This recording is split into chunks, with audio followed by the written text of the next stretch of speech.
Good morning, class. Today we are going to study about respiration. Respiration means सांस लेना. Beside this, सांस लेने के अलावा जो हम लोग कॉम्प्लेक्स फूड मटेरियल लिए थे उसका ब्रेक डाउन होता है स्टमक में, और उसके साथ ही उसमें से जो एब्जॉर्प्शन होता है डिफरेंट सेल में और एनर्जी निकलती है, उसके बारे में हम आज के क्लास में पढ़ेंगे. तो फर्स्ट ऑफ ऑल हम रेस्पिरेशन का एक प्रॉपर डेफिनेशन जान लेते हैं. A process in living organism involving the production of energy, typically with the intake of oxygen and release of carbon dioxide from the oxidation of complex organic substance. यानी जो complex organic substance है उसके oxidation की वजह से जो carbon dioxide निकलता है और जो हम ऑक्सीजन लेते हैं, साथ ही साथ जो हमने फूड मटेरियल लिया था उसमें से एनर्जी निकलना, एनर्जी यूज़ करना रेस्पिरेशन कहलाता है. अब हम आते हैं बुक में. अब यहाँ पर एक एक्टिविटी दिया हुआ है. एक्टिविटी में आप देख सकते हैं यहाँ पर एक सिरिंज लिया गया है, रबर ट्यूब है और लाइम वाटर लिया गया है. अब बीकर में लाइम वाटर लिया गया है एक्टिविटी 6.7 में. अब क्या है इस एक्टिविटी, फिर हम क्या करते हैं, इस ट्यूब में हम अपने मुंह से एयर पास करते हैं. तो इसमें हम इस एक्टिविटी में हम ऑब्जर्व करेंगे जो हमारे मुंह से जो हवा निकलती है यानी कि कार्बन डाइऑक्साइड निकलता है, वो लाइम वाटर को टर्न मिल्की. लाइम वाटर क्या होगा, जैसे कार्बन डाइऑक्साइड के कांटेक्ट में आता है, कार्बन डाइऑक्साइड लाइम वाटर से रिएक्ट करता है तो वो मिल्की टर्न हो जाता है. अब हम आते हैं किताब पर. अब देखिए, अब इसमें बात किया है आपकी बुक में कि कैसे ब्रेक डाउन होता है. जो हमने फूड मटेरियल लिया था, जो कि खाया था, जो कि हमारे स्टमक में, स्मॉल इंटेस्टाइन में, लार्ज इंटेस्टाइन के थ्रू पास होते हुए फिंगर लाइक स्ट्रक्चर विलाई में एब्जॉर्ब हुआ और एब्जॉर्ब होके सेल्स में आता है, तो कैसे उसका ब्रेक डाउन होता है और एनर्जी रिलीज होता है. तो ये 3 तरीके से होते हैं.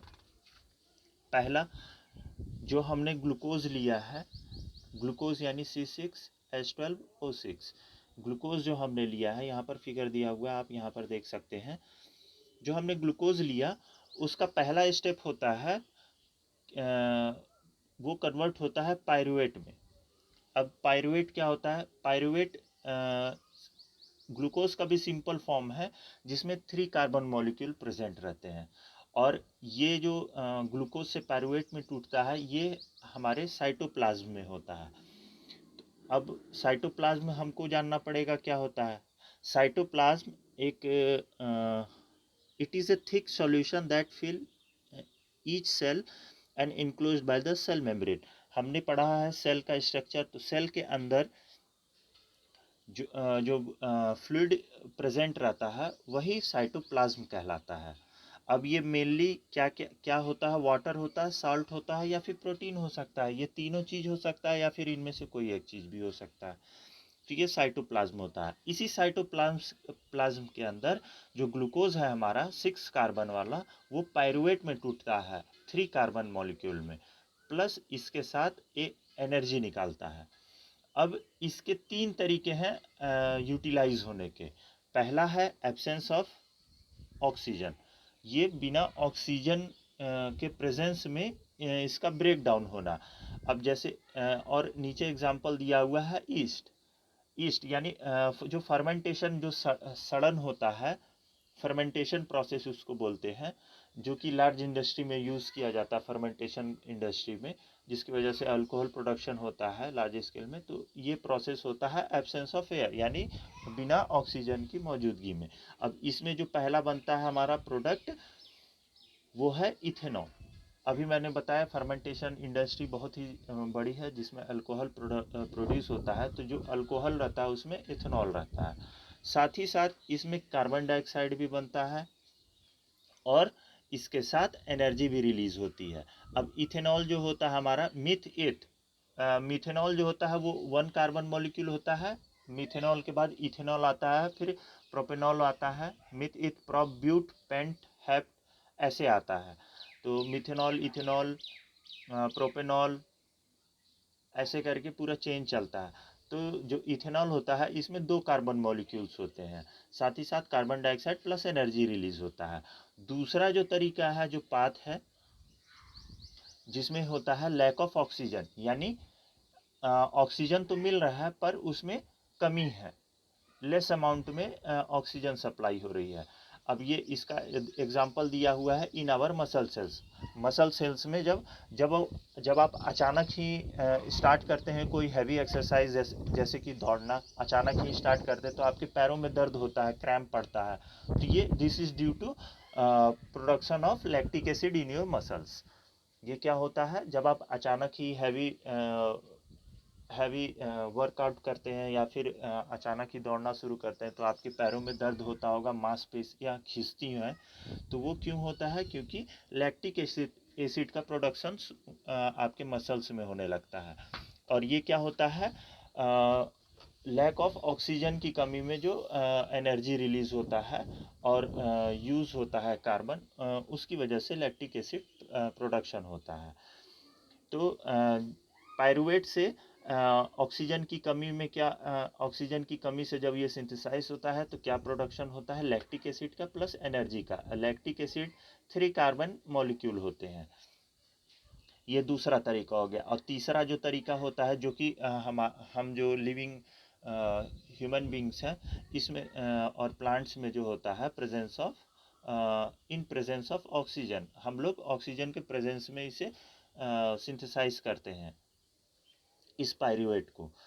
तो ये हमारा होता है कहाँ पर, माइटोकॉन्ड्रिया से। माइटोकॉन्ड्रिया आपने पढ़ा होगा, power house of the cell, जहाँ पर एनर्जी प्रोडक्शन होता है। तो ये आप पढ़ते हैं हम, ये प्रेजेंट ऑक्सीजन के प्रेजेंस में यूज़ होता है पायरुवेट, जिसमें निकलता है by product carbon dioxide, water and energy. अब ये तीनों निकलता है। साथ ही साथ हम देखते हैं यहाँ पर एटीपी का दिया हुआ है। अब the energy release during the process of respiration is use to make the ATP. अब जब हम रेस्पिरेशन प्रोसेस करते हैं तो इसमें एनर्जी रिलीज होती है, जो कि एडीपी और इनऑर्गेनिक फॉस्फेट को यूज़ करते हुए क्या एटीपी बनाती है, एडिनोसिन ट्राइफॉस्फेट बनाती है, जिससे जिससे जब बाद में फर्दर एटीपी में जो फॉस्फेट ग्रुप है लास्ट का पी, ये रिलीज होता है और एनर्जी रिलीज होता है। और ये एनर्जी बराबर होता है 30.5 किलो जूल पर मोल। इतनी एनर्जी निकलती है एक एटीपी के निकलने से। अब हम आते हैं प्लांट के उसमें। Since the aerobic respiration pathway depend on the oxygen, aerobic organisms need to ensure that there is a sufficient intake of oxygen। तो जब हम सब एरोबिक हैं, एरोबिक एनिमल है, यानी हम ऑक्सीजन का यूज़ करते हैं, तो हमें सफिशेंट अमाउंट चाहिए ऑक्सीजन का। We have seen the plant exchange gases through the stomata. The large intercellular space ensure that the cell are in contact with air। अब देखिए, अब हम देखे होंगे पेड़ पौधे में, पेड़ पौधे के जो लीव्स होते हैं, प्लांट के जो लीव होते हैं, वो सफिशेंट हवा के कांटेक्ट में रहते हैं, जिसके थ्रू वो एक्सचेंज ऑफ गैसेस करते हैं। और वो एक्सचेंज ऑफ गैसेस मेनली होता है स्टोमेटा के थ्रू। साथ ही साथ carbon dioxide and oxygen are exchanged by diffusion here. अब ये जो एक्सचेंज गैसेस का एक्सचेंज होता है, यानी कार्बन डाइऑक्साइड का इनटेक और ऑक्सीजन का जो एक्सहेल होता है प्लांट में, वो डिफ्यूजन के थ्रू होता है। फिर हम आते हैं अगले उस पे। अब आता है कि प्लांट कब कब कार्बन डाइऑक्साइड लेते हैं और छोड़ते हैं। तो इसमें दिया हुआ है at night when there is no photosynthesis occur CO2 eliminate is the major exchange activity going on. अब जब देखिए फोटोसिंथेसिस तो सनलाइट में ही पॉसिबल है, क्योंकि जब क्लोरोफिल में जब सनलाइट पड़ता है और कार्बन डाइऑक्साइड यूज़ होता है तभी फोटोसिंथेसिस प्रोसेस होता है। तो रात में तो सनलाइट नहीं मिल पाता, तो रात में क्या होता है, फोटोसिंथेसिस स्टॉप हो जाता है, जिसकी वजह से जो एक्स्ट्रा CO2 जो प्रेजेंट है प्लांट में उसे रिलीज किया जाता है प्लांट के थ्रू। तभी आपको कहा जाता होगा कि रात में पेड़ पौधों के करीब ना जाए, क्योंकि वो कार्बन डाइऑक्साइड निकालते हैं, जिससे आपको सफोकेशन हो सकता है, आपको सांस लेने में दिक्कत हो सकती है। इसीलिए कहा जाता है रात में पेड़ों के नीचे नहीं जाने के लिए। तो रात में क्या होता है, फोटोसिंथेसिस प्रोसेस बंद हो जाता है, जिसकी वजह से जो एक्स्ट्रा CO2 प्रेजेंट है प्लांट में वो प्लांट के थ्रू स्टोमेटा के थ्रू प्लांट बाहर निकालता है। अब ये दिन में क्या होता है, दिन में जब सफिशिएंट लाइट मिलती है तो फोटोसिंथेसिस प्रोसेस स्टार्ट हो जाता है। अब इससे क्या होता है, जो कार्बन डाइऑक्साइड प्रेजेंट है जो इनहेल किया गया है प्लांट के थ्रू, लीव्स के थ्रू, तो वो फोटोसिंथेसिस प्रोसेस में यूटिलाइज हो जाता है, जिसकी वजह से जो एक्सेस CO2 बचता ही नहीं है, पूरे CO2 यूज़ हो जाते हैं। और फोटोसिंथेसिस में क्या होता है, बाई प्रोडक्ट क्या निकलता है, ऑक्सीजन। तो ऑक्सीजन बाद में प्लांट जो होते हैं वो रिलीज कर देते हैं अपने स्टोमाटा या फिर लीव्स के थ्रू।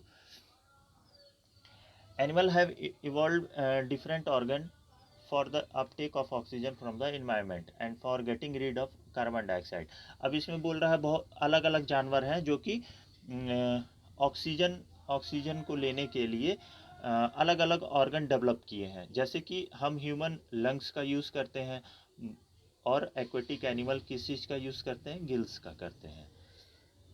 तो ये कैसे होता है, terrestrial animal can breathe the oxygen in the atmosphere but the animal living in the water need to use oxygen dissolve in the water. अब जो एक्वेटिक एनिमल होते हैं उन्हें तो वो तो हवा में सांस ले नहीं सकते हैं, वो तो पानी से ही लेंगे। तो पानी से वो कैसे लेते हैं, पानी में तो बहुत ही कम अमाउंट में ऑक्सीजन डिजॉल्व रहता है। हम तो टेरेस्ट्रियल एनिमल है, हवा में काफ़ी अमाउंट में ऑक्सीजन प्रेजेंट है, तो हम ईजिली ब्रीथ कर सकते हैं। पर जो एक्वेटिक एनिमल हैं उनको दिक्कत होता है ऑक्सीजन इनटेक करने में, क्योंकि जो ऑक्सीजन का जो अमाउंट है वाटर में वो काफ़ी कम होता है। इसीलिए वो जो एक्वेटिक एनिमल्स होते हैं वो थोड़ा जल्दी जल्दी सांस लेते हैं। आपने देखा होगा एक्वेरियम में जो फिश होती हैं बहुत ही जल्दी जल्दी अपना मुंह खोलती हैं और बंद करती हैं। वो एक्चुअली रेस्पिरेशन प्रोसेस कर रही हैं, बहुत ही फास्ट वे में करती हैं। अब इसमें क्या होता है, जो जब वो मुंह खोलती हैं तो अपने मुंह से वो वाटर मॉलिक्यूल्स अंदर लेती हैं, जो कि अंदर पास होता है उनके गिल्स तक जाता है, और गिल्स गिल्स में क्या होता है, एक्सचेंज ऑफ गैसेस होता है। यानी कि कार्बन डाइऑक्साइड वो बाहर छोड़ती हैं। गिल्स गिल्स जो होते हैं फिश के, वो नर्व्स से कनेक्टेड होते हैं, जो जहाँ पर एक्सचेंज ऑफ गैसेस होता है। तो वो क्या करते हैं, ऑक्सीजन को इनटेक करते हैं और कार्बन डाइऑक्साइड को रिलीज करते हैं, और साथ ही में जो एक्सेस वाटर होता है उसे अपने आउटर गिल्स जो होते हैं उसके थ्रू वो बाहर निकाल देते हैं। आपने देखा होगा मछलियों के साइड में चेहरे के थोड़ा साइड में एक ओपनिंग रहता है, वहाँ से वो एक्सेस वाटर रिलीज कर देते हैं। Terrestrial animals use the oxygen in the atmosphere for the respiration. This oxygen is absorbed by the different organ in different animal. All these organ have the structure that increase the surface area which is in the contact with the oxygen rich atmosphere। अब देखिए हम देखते होंगे जो जितने भी जानवर हैं जो टेरेस्ट्रियल हैं उनका जो ऑर्गन है वो अलग शेप में रहता है और काफ़ी ज़्यादा सरफेस एरिया कवर करता है आप उनकी बॉडी में। जैसे हमारा ही लंग्स है, लंग्स हमारा पूरे छाती में फैला हुआ है, ताकि सरफेस एरिया ज़्यादा हो। सरफेस एरिया ज़्यादा होगा तो एक्सचेंज ऑफ गैसेस भी ज़्यादा होंगे, ज़्यादा नर्व्स कनेक्टेड होंगे लंग्स से, और जिसके through exchange of gases easily और ज़्यादा अमाउंट में हो पाएगा। अब एक छोटा सा आपको बता देता हूँ, लंग्स के अंदर जो होता है वो हमारा ब्रोंकियाई होता है। ब्रोंकियाई जो होता है वो टहनियों की तरह होते हैं, जिसमें ब्रोंक्यूल्स जुड़े रहते हैं, यानी जो मेन टहनी हो गई, टहनी के बाद छोटे छोटे जो डाल निकलते हैं उस तरफ ब्रोंक्यूल्स होते हैं। और जैसे जिस तरह पत्ती निकली रहती है वैसे ही हमारे लंग्स में एल्वियोलाई होते हैं। और जैसे पत्तियों में स्टोमाटा होते हैं जिससे एक्सचेंज ऑफ गैसेस होता है, वैसे ही एल्वियोलाई जो होता है वो हमारे कैपिलरी नेटवर्क से कनेक्टेड रहता है। कैपिलरी नेटवर्क यानी वहाँ पर नर्व्स प्रेजेंट रहती हैं जो कि एक्सचेंज ऑफ गैसेस करती हैं, यानी कार्बन डाइऑक्साइड देती हैं और ऑक्सीजन लेती हैं, और ये डिफरेंट सेल्स में पूरे बॉडी पार्ट में पहुँचा देती है। ये एक रफली मैंने समझाया आपको कि कैसे वर्क करता है हमारा lungs. Since the exchange of oxygen and carbon dioxide has take place across the surface, it is usually placed within the body. तो ये जो होता है हमारा जो एक्सचेंज ऑफ गैसेस होता है, तो ये ऑर्गन के थ्रू होता है, तो ऑर्गन बाहर नहीं हो सकता, इस वजह से ये बॉडी के अंदर ही होता है। नर्व्स ओपन नहीं रह सकते हैं क्योंकि उससे कॉम्प्लिकेशन बढ़ सकता है, कुछ भी हो सकता है, इस वजह से ये बॉडी के अंदर ही रहते हैं। In addition there is a mechanism for moving the air in and out of this area where the oxygen is observe. तो अब इसमें क्या होता है, एक मैकेनिज्म यूज होता है जो कि ऑक्सीजन को बाहर और ऑक्सीजन को अंदर और कार्बन डाइऑक्साइड को बाहर कर सके। In human being air is taken in the body through the nostril. अब हम पर्टिकुलरली ह्यूमन बीइंग के बारे में पढ़ते हैं। तो इसमें क्या होता है, हम सांस लेते हैं अपने नाक से, जो हमारा जो छेद है नॉस्ट्रिल, इसके थ्रू हम क्या करते हैं, सांस लेते हैं। तो देखा होगा नाक के अंदर आपके बाल होता है, that it act as a filter. जो डस्ट पार्टिकल है ये हमारे नाक में ही छन्ने फिल्टर होने का प्रोसेस स्टार्ट हो जाता है। हमारे जो नाक के बाल हैं वो फिल्टर करना स्टार्ट करते हैं वहीं से। The air passing through the nostril is filtered by the fine hair that is line the passage। वही चीज़ मैंने जो अभी बताया, नाक के अंदर जो बाल होते हैं वो जो फाइन पार्टिकल्स होते हैं डस्ट के, उसे छानता है। The passage is also lined with mucus which help in this process। साथ ही साथ बालों के साथ क्या होता है, हमारा जो नाक होता है उसके अंदर एक म्यूकस यानी हल्का सा चिपचिपा टाइप का रहता है, प्रेजेंट रहता है, जो कि जो फाइन पार्टिकल जो कि बालों से बचकर निकल जाते हैं वो उस म्यूकस में चिपक जाए और एयर फिल्टर ज़्यादा हो जाए। From here the air passes through the throat and into the lungs. अब इसके बाद क्या होता है, हमारा नॉस्ट्रिल से होते हुए ये जो फूड पाइप है सेम ट्रैक से जाता है और ये हमारे लंग्स तक पहुंचता है। The rings of cartilage are present in the throat, this ensure that the air passage does not collapse. अब देखिए हमारे यहाँ पर आप गला छू के देख सकते हैं, यहाँ पर एक रिंग प्रेजेंट रहता है। ये जो गला आपका जहाँ पर वाइब्रेट करता है, यहाँ पर एक रिंग स्ट्रक्चर रहता है, कार्टिलेज प्रेजेंट रहता है। अब कार्टिलेज क्या होता है, ये बोन के ही कैटेगरी में आता है, पर इसे सॉफ्ट बोन भी कहा जाता है। जैसे आपका कान है, तो कान भी कार्टिलेज ही कहलाता है। ये क्या होता है, बोन के ही कैटेगरी में आता है, पर ये सॉफ्ट होता है और फ्लेक्सिबल होता है। जबकि जो प्रॉपर बोन होता है वो क्या होता है, फ्लेक्सिबल नहीं होता और हार्ड होता है। तो कार्टिलेज हमारा क्या होता है, फ्लेक्सिबल बोन होता है। तो वैसे ही हमारे थ्रोट पे कार्टिलेज प्रेजेंट रहता है, जो कि जिसका काम है एयर को कोलैप्स ना होने देना। यानी आप सेम टाइम में आप क्या कर रहे हैं, आप एक बार इनहेल कर रहे हैं और एक बार एक्सहेल कर रहे हैं, तो दोनों हवा के बीच में क्या हो जाए, कोलैप्स ना हो जाए, एक दूसरे में मिल ना जाए, ये इंश्योर करता है। ठीक, तो इसका काम क्या है, दोनों हवा को सेपरेट करके रखना। अब हम डायग्राम पर आते हैं।